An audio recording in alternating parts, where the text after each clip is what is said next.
दादा, अनेक वर्ष आपण नगरसेवक म्हणून महानगरपालिकेत काम केलेलं आहे. तुम्हाला त्यातले खाचा पुन्हा सगळ्या माहिती आहेत. मात्र राज्य सरकार असेल, सोलापूर महानगरपालिका असेल, कचरा व्यवस्थापनाबाबत एक QR कोड नावाची सिस्टीम लागू केलेली आहे. मात्र नागरिकांना त्याचा कशासाठी वापर आहे, काय आहे, त्याचा अद्यापही पत्ता नाही. नगरपालिकेच्या जे अधिकारी आहेत, कर्मचारी आहेत, त्यांना प्रशिक्षण नाही आहे. कसा हा गोंधळ म्हणायचा? सध्या आपण पाहतो की सोलापूर शहरामध्ये प्रत्येक घराला आणि प्रत्येक प्रॉपर्टीला घनकचरा व्यवस्थापनासाठी QR कोड लावला जात आहे. प्राथमिकता मी या ठिकाणी माहिती घेतली असता अधिकाऱ्याकडून मला याबाबतीत संदिग्धता आढळून आली की वास्तविक पाहता हे QR कोड कशाकरता लावण्यात येत आहे. याबाबत मुळातच हे QR कोड इंटरॅक्टिव्ह नाही आहे, कारण की त्यामध्ये नागरिकांचा आणि महापालिकेचा कुठल्याही प्रकारचं इंटरॅक्शन या ठिकाणी दिसून येत नाही. खरं तर हे QR कोड का लावलं आहे असं जी माहिती घेतली असता मला थोडंसं कळालं की हे QR कोड म्हणजे त्या घराचा, त्या प्रॉपर्टीचा कचरा उचलला गेला की नाही हे कळण्यासाठी आणि किती प्रमाणात तो उचलला गेला ह्यासाठी लावण्यात येत आहे असं मला समजलं आहे. परंतु जर प्रॅक्टिकली याचा विचार जर आपण केला तर प्रत्येक घराचा कचरा ह्या म्हणजे एकतर मनुष्यबळ अपुरं आहे, आणि मनुष्यबळ अपुरं असताना मला वाटत नाही की हे पूर्णतः सक्सेस होईल. कारण की आपण पाहतोय की सध्याला की आता गेल्या अनेक वर्षापासून याचं कचरा उचलण्याचं प्रायव्हेटायझेशन झालं आहे, आणि याच्या माध्यमातून कचऱ्याचं कसल्याही प्रकारचं व्यवस्थापन या ठिकाणी सोलापूर महानगरपालिकेमध्ये आपल्याला या ठिकाणी अनियमितता या ठिकाणी आढळून येते. आणि वास्तविक पाहता रस्त्यावर जाताना किंवा कुठे आपण पाहिलं तर कचऱ्याचे ढीकच्या ढीक दिसून येतात.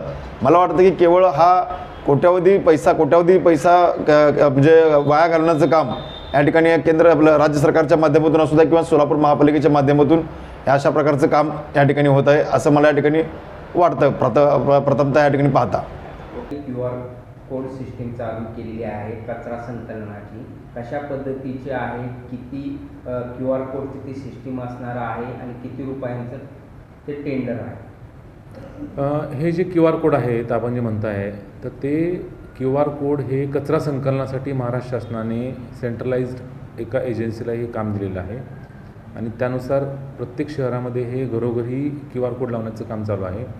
आणि असे QR कोड ज्यावेळेस आपण घराच्या समोर लावतो त्याची अथॉरिटी हे फक्त आमच्या कर्मचाऱ्यांना असणार आहे. आमचे कर्मचारी तो QR कोड स्कॅन करतील आणि मग त्याचं कचरा संकलन जे आहे ते आमच्या डॅशबोर्डवरती आम्हाला रोजच्या रोज त्याचं नियंत्रण करता येईल. सर, किती ते QR कोड असणार आहे, सोलापूर शहरातल्या किती घरांवर असणार आहे आणि त्याची तरतूद काय आहे, किती रुपयांची?